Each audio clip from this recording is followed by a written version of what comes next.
আরেকটা টপিক হলো হিজামা করে শরীর থেকে কি বের করা হয়, এটার সাথে মিলাচ্ছেন এটার সাথে? তাহলে হিজামা করে শরীর থেকে কি বের করা হয় বলেন তো? আমরা এই পর্যন্ত কি শুনে আসছি? হিজামা আমাদের দেশে অনেকটা নতুন, ঠিক আছে? এইটাকে যদি আমরা প্রতিষ্ঠিত করতে চাই, মানুষের মাঝে ছড়াই দিতে চাই, তাহলে সুন্দর শব্দ চয়নে এটাকে বলতে হবে। এমন কোনো কথা বলা যাবে না যেটার দ্বারা মানে কনফিউশন তৈরি হয়। বদ রক্ত, দূষিত রক্ত, এটা অ্যালোপ্যাথি ডাক্তাররা মানবে না। তারা বলবে সব রক্ত ভালো, বদ রক্ত বলতে কোনো কথা নেই, ঠিক আছে? খালি চোখে থেকে কি মনে হচ্ছে, কি বেরোচ্ছে এটা?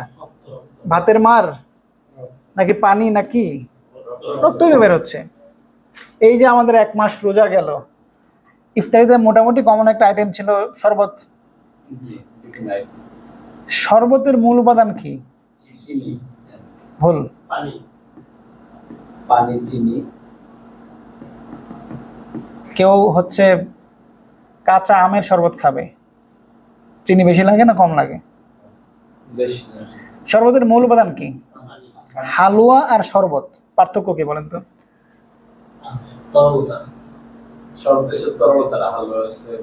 পানির পরিমাণ এটাতে কম, এটাতে বেশি। শরবতে যদি পানি কম দেন, উপাদান যেগুলো আছে পানির পরিমাণ যদি কম হয়ে যায়, ওটা তো হালুয়া হয়ে যাবে। অবশ্যই বেশি পরিমাণ উপাদান 50%-এর উপরে কি থাকতে হবে? পানি থাকবে, না হলে অন্য জিনিস হয়ে যাবে না? তো এই যে বের হচ্ছে, এটা কি বের হচ্ছে বলেন? এটা তো রক্তই বের হচ্ছে নাকি? দেখে কি মনে হচ্ছে রক্ত না এগুলা? শরীর থেকে আমরা বের করতেছি তো রক্তই, অন্য কিছু না। এই রক্তের মধ্যে কিছু উপাদান মিশ্রিত থাকে। এইটা আপনি যেখান থেকে রক্তটা বের করেন শরীরের কোনো সময় মিশ্রিত থাকবে। আপনি হাসপাতালে যে আমরা ব্লাড টেস্ট করতে রক্ত দেই না, হিমোগ্লোবিন লেভেল দেখার জন্য, ক্রিয়েটিনিন দেখার জন্য, ব্লাড সুগার দেখার জন্য, শিরা থেকে দেই। এইটা তারা চেক করে। কেন চেক করে? তার মানে রক্তের স্বাভাবিক নিয়মই হলো যে এর মধ্যে অন্য উপাদান থাকে। রক্ত কণিকা এবং রক্তরস, এই দুইটা উপাদান নিয়ে আমাদের রক্ত হয়। কণিকাগুলা শ্বেত লোহিত আর হচ্ছে অনুচক্রিকা, আর এই রক্ত রস যাতে থাকে প্লাজমা, এর মধ্যে অনেক কিছু মিশ্রিত থাকে। এই যে আমরা বলি আমাদের ক্রিয়েটিনিন, ব্লাড সুগার, ইলেকট্রোলাইট, অনেক কিছু দেখা হয় না, বিভিন্ন হরমোন, এগুলো থাকে কোথায়? রক্তের মধ্যে থাকে, প্লাজমার মধ্যে ভেসে থাকে। এই জন্যে টেস্ট করতে লেখে কিন্তু এস লেখে, কিন্তু এস ক্রিয়েটিনিন মানে সিরাম, রক্ত রসের মধ্যে কতটুকু আসে, ঠিক আছে? Serum electrolyte. তো এই রক্তের স্বাভাবিক উপাদান মানে নিয়ম হলো এর মধ্যে অন্যান্য উপাদান ভেসে থাকবে। কারণ আমি যে রক্তটা বের করলাম হিজামার মাধ্যমে, এর মধ্যেও বেশি থাকবে না, এর মধ্যে অন্যগুলো বের হবে। চিন্তা করে বলেন বের হবে কিনা বলেন? বের হবে। তাহলে আমি এই যে হিজামা করে যে বের করলাম, তাহলে কি বের করলাম? রক্তটাই বের করলাম। এখন অন্য রক্তের সাথে এটার পার্থক্য হলো, ওই যে রক্তের মধ্যে অনেক কিছু মিশ্রিত থাকে না, এই দূষিত উপাদানগুলার পরিমাণ এই হিজামার রক্তে বেশি থাকে। এইটাই জাস্ট পার্থক্য, অন্য কিছু আমরা বের করি না, খালি টক্সিন বের করি। এটা আসলে ভুল ব্যাখ্যা। হাদিস শরীফে রক্তের কথায় আসছে, বদ রক্ত শব্দ বাংলায় করছে, বাংলায় অ্যাড করছে। বুঝতে পারছেন? যারা আরবি বুঝেন পড়ে দেখেন। ক্লিয়ার? সাধারণ অসাধারণটা ব্যাখ্যায় আসবে, ওটা ব্যাখ্যা। এখন হাদিস শরীফে মানে ব্যাখ্যা তো অনেকভাবে করা যায়, ওলামায়ে কেরাম ব্যাখ্যা করবেন। বাকি এটা যেহেতু চিকিৎসকদের মতামত নেওয়া লাগবে, তাই না?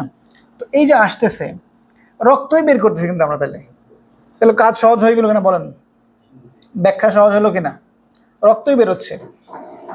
হ্যাঁ, এর সাধারণত রক্ত আমি যেখান থেকেই বের করি, আমি শিরা থেকে বের করি, আমি হিজামার মাধ্যমে বের করি, যেখান থেকে বের করি, এখানে অন্য কিছু মিশ্রিত থাকবে কিনা? কি কি থাকে নর্মালি আমি দেখি একটু। আমাদের মৃত রক্তকণিকাগুলো থাকে সাধারণত 90 থেকে 120 দিনের মধ্যে আমাদের লোহিত কণিকাগুলো মরে যায়। কোলেস্টেরল থাকে, ফ্যাট থাকে, ইউরিক অ্যাসিড, প্লাটিলেট, অন্যান্য অনেক জিনিস থাকে, প্লাজমা থাকে, লিম্ফ থাকে। এইটা রক্তের সাথে থাকবেই। পার্থক্য হলো যেই উপাদানগুলো আমাদের জন্য ক্ষতিকর কোন উপাদানটা বলেন তো? একটা আমাদের প্রায় ফার্মেসিতে প্রায় বাসায় একটা মেশিন থাকে, আমরা এটা দিয়ে রক্তটা টেস্ট করি, ওটা কতটুকু পরিমাণ আছে বলেন তো? জিনিসটা কি? সুগার। যে রক্তের মধ্যে চিনি কি পরিমাণ আছে, তার মানে চিনি তো রক্তে থাকবেই, বেশি কমে গেলে হাইপোগ্লাইসেমিয়া হয়, রোগী আবার ঝামেলা হয়ে যাবে। তার মানে রক্তের মধ্যে ওই উপাদানগুলো থাকবেই, কিন্তু একটা লিমিটের মধ্যে থাকবে। যদি বেশি থাকে তাহলে কি হবে? রোগ হবে। এই ধরেন কোলেস্ট্রল যদি কারো বেশি থাকে, রোগ হবে না? কোলেস্ট্রল বেশি থাকলে এইচডিএল যদি বেশি বেড়ে যায়, তাহলে রক্তের নালীর মধ্যে সে ব্লক তৈরি করবে, তাই না? কারো যদি ফ্যাট জমে যায় মুশকিল, কারো যদি ইউরিক অ্যাসিড জমে যায় রক্তের মধ্যে, তাও মুশকিল, গাউট তৈরি হবে। তার মানে এই যে জিনিসগুলো, এগুলো তো রক্তের মধ্যে থাকবেই, থাকবে না? হিজামার একটা বিশেষত্ব হলো, হিজামার মাধ্যমে যে রক্তটা বের করা হয়, ওই রক্তের মধ্যে এই দূষিত উপাদানগুলা বেশি পরিমাণে চলে আসে। তার মানে আমরা এই কথা বলতে পারি কিনা যে এই ক্ষতিকর উপাদানগুলোকে হিজামার দ্বারা বের করা হয় শরীর থেকে? বলতে পারি। রিসার্চ হয়েছে, অনেকগুলো গবেষণা হয়েছে যে একই ব্যক্তির হাসপাতালে যে আমরা রক্ত দিই না, শিরা থেকে নিয়ে টেস্ট করা হয়েছে, ধরা গেল এখানে কোলেস্টেরল আছে ধরেন 250 একক। এই ব্যক্তিরই হিজামার মাধ্যমে রক্ত বের করা হয়েছে, এই রক্তটা টেস্ট করা হয়েছে, দেখা গেছে এখানে কোলেস্টেরল অনেক বেশি পরিমাণে আছে, মানে এই রক্তের মধ্যে বেশি আছে ওই উপাদানগুলা। তার মানে আমাদের শরীরের যে চামড়াটা আছে, চামড়া কয়েকটা স্তর আছে, কয়েকটা স্তর বলতে এপিডার্মিস, ডার্মিস, হাইপোডার্মিস। এই ডার্মিসের মধ্যে দ্বিতীয় লেয়ারে যে রক্তনালী আছে, এইখানে যে রক্তগুলো জমে থাকে। আচ্ছা, আমাদের রক্ত প্রবাহ সম্বন্ধে কারো ধারণা আছে? রক্তটা কিভাবে কোথায় যায় ধারণা আছে? তাহলে একটু ভিতর থেকে বলতে হবে। ধরেন আমাদের হার্ট চিনিতে সবাই, হার্ট কোথায় থাকে? হাঁটুতে না, বুকের মাঝখানে একটু বাম দিকে থাকে, ঠিক আছে? ওইটা আলাদা। এইখান থেকে রক্তটা সারা শরীরে যায়, ঠিক আছে? হার্টটা পাম্প করে, সংকোচন হয় প্রসারণ হয়, সংকোচন হয় প্রসারণ হয়, হার্টের ভিতর থেকে রক্ত বের হয়ে রক্তনালীতে যায়। হার্ট থেকে রক্ত যে সারা শরীরে যাচ্ছে, এই রক্তের মধ্যে অক্সিজেন পরিমাণ বেশি থাকে, কার্বন ডাইঅক্সাইড কম থাকে। সারা শরীরে যাচ্ছে, চলে যাচ্ছে, একদম মোটা রক্ত নেই, এরপরে একটু চিকন হয়, এরপরে চিকন, একদম শাখা প্রশাখা অনেক হয়ে কোষে চলে যাচ্ছে। আবার কোষের প্রয়োজন শেষ, সে আবার রক্তটা নিয়ে হার্টে চলে আসতেছে। কোষকে কার্বন ডাইঅক্সাইড দেয় নাকি নেয় কোষ থেকে? হার্ট থেকে যে রক্তটা বডিতে যাচ্ছে, এখানে অক্সিজেন বেশি থাকে, ভিটামিন, মানে এটা হচ্ছে মানে কোষের জন্য পুষ্টি থাকবে এখানে। তার মানে এই রক্তটা বেশি ভালো, এটা বডিতে যাচ্ছে, বডি থেকে মানে বডিতে কোষকে সে যা অক্সিজেনটা দিয়ে দিচ্ছে, কোষ থেকে মানে কার্বন ডাইঅক্সাইড নিচ্ছে, নিয়ে আবার হার্টে চলে আসতেছে, ঠিক আছে? আমরা শিরা এবং ধমনী শুনছি কিনা? ধমনী মানে হলো যেটা হার্ট থেকে বডির দিকে রক্তটা নিয়ে যায়, এটাতে কার্বন ডাইঅক্সাইড বেশি না অক্সিজেন বেশি? অক্সিজেন বেশি। আর শিরা হলো বডি থেকে হার্টের দিকে আসতেছে, এটাতে অক্সিজেন কম, কার্বন ডাইঅক্সাইড বেশি। তো এই আসার মধ্যে মাঝখানে রক্তটা বিভিন্ন জায়গায় পিউরিফাই হয়, ফিল্ট্রেশন হয়। কিডনিতে কিডনি রক্তটাকে ছেঁকে ফেলে, লিভার এটাকে ডিটক্সিফাই করে রক্তের মধ্যে থাকা দূষিত উপাদানগুলোকে বর্জ্য আকারে প্রস্রাবের সাথে বের করে দেয়, প্রস্রাব পায়খানার সাথে বের করে দেয়। আমাদের শরীরে আল্লাহ তাআলা ন্যাচারাল একটা সিস্টেম দিয়ে দিয়েছেন, আমাদের রেচনতন্ত্র, ঠিক আছে? আমাদের ঘামের মাধ্যমে, বীর্যের মাধ্যমে, মলমূত্রের মাধ্যমে, প্রস্রাবের মাধ্যমে বডি থেকে বর্জ্য পদার্থ বের হয়, ঠিক আছে? তো এই যে প্রস্রাবটা আসলো, প্রস্রাবটা কোত্থেকে আসলো বলতে পারেন কেউ? এই রক্তটা কিন্তু ফিল্ট্রেশন করলো কিডনি, ছেঁকে ছেঁকে বের করে দিচ্ছে। তার মানে আমাদের হার্ট থেকে পুরো বডিতে যাচ্ছে, বডি থেকে আবার হার্টে আসতেছে। এই রক্তটা সবসময় একটা ফিল্ট্রেশনের মধ্যে থাকতেছে কিনা, এটা ছাঁকনির মধ্যে থাকতেছে কিনা, ছাঁকা হচ্ছে কিনা, পিউরিফাই হচ্ছে কিনা বলেন তো? সবসময় হচ্ছে। তার মানে এইখানে টক্সিন কি বেশি জমার সম্ভাবনা থাকে, কম কিনা? কারণ বেশি তো বের করে দিচ্ছে কিডনি। কিন্তু এই যে সচল রক্ত আমাদের শরীরে, এর বাইরে কিছু রক্ত আছে এটা নিশ্চল, চামড়ার ঠিক নিচের যে রক্তটা, দ্বিতীয় লেয়ারে যে ক্যাপিলারিগুলো থাকে। আচ্ছা, রক্ত চলাচল করে রক্ত নালী দিয়ে নাকি? এই রক্ত নালীর বিভিন্ন জায়গায় বিভিন্ন নাম, ঠিক আছে? এক জায়গায় হচ্ছে ধমনী, আর একটা হচ্ছে শিরা। ধমনী কি? ধমনী মানে ধমনীর মধ্যে দিয়ে কি যায়? রক্তের মধ্যে অক্সিজেন বেশি থাকে, হার্ট থেকে বডির দিকে যায়, এটা হলো ধমনী, আর্টারি ইংরেজিতে বলে, ঠিক আছে? আর শিরা কি? বডি থেকে হার্টের দিকে আসে, এইটাতে কার্বন ডাইঅক্সাইড বেশি থাকে। কনফিউশনের কোনো দরকার নাই, তো মাথা ঘামায়েন না। তো মোট কথা হলো রক্তনালীর বিভিন্ন জায়গায় বিভিন্ন নাম, একই জিনিস বিভিন্ন জায়গায় বিভিন্ন নাম। কৌতুক পড়ছেন না? মনে আছে? ঘুমা ধরছে? একটু বিরক্ত লাগতেছে নাকি? এক শিক্ষক ছাত্রকে জিজ্ঞেস করছে, বলো তো বাবা, একই জিনিস বিভিন্ন জায়গায় বিভিন্ন নাম, কৌতুক মনে আছে ওটা? অনেকেরই মনে নেই। বলছে স্যার, এখানে থাকলে চুল, এখানে থাকলে গোফ পড়ছে, আর নিচে নাই মনে বাবা, ঠিক আছে না?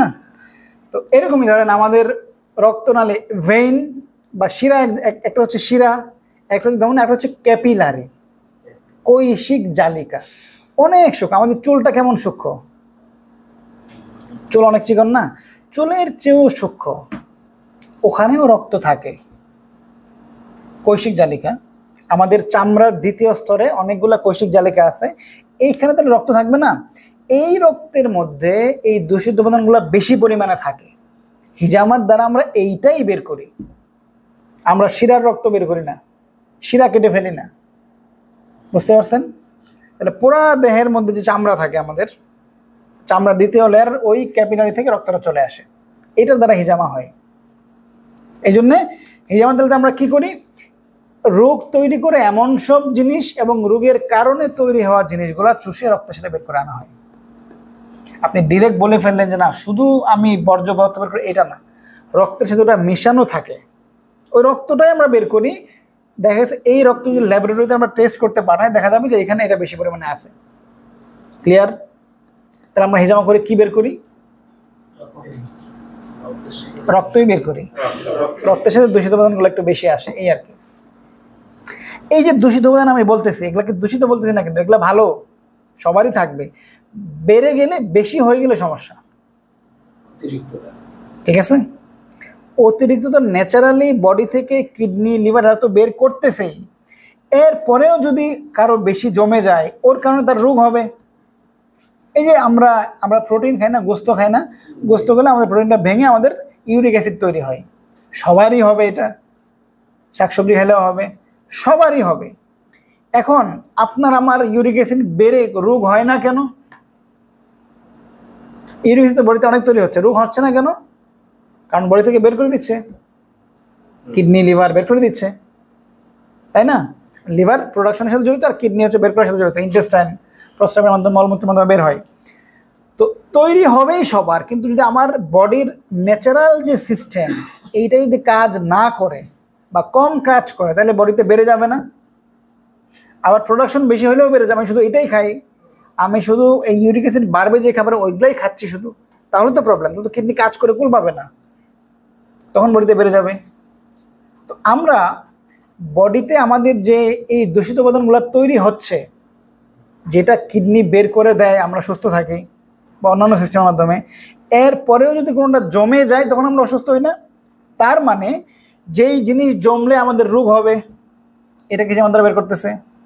আবার রোগ হওয়ার কারণে কিছু বাই প্রোডাক্ট তৈরি হচ্ছে, এইটাকে হয়ে আমাদের বের করা হচ্ছে। ক্লিয়ার?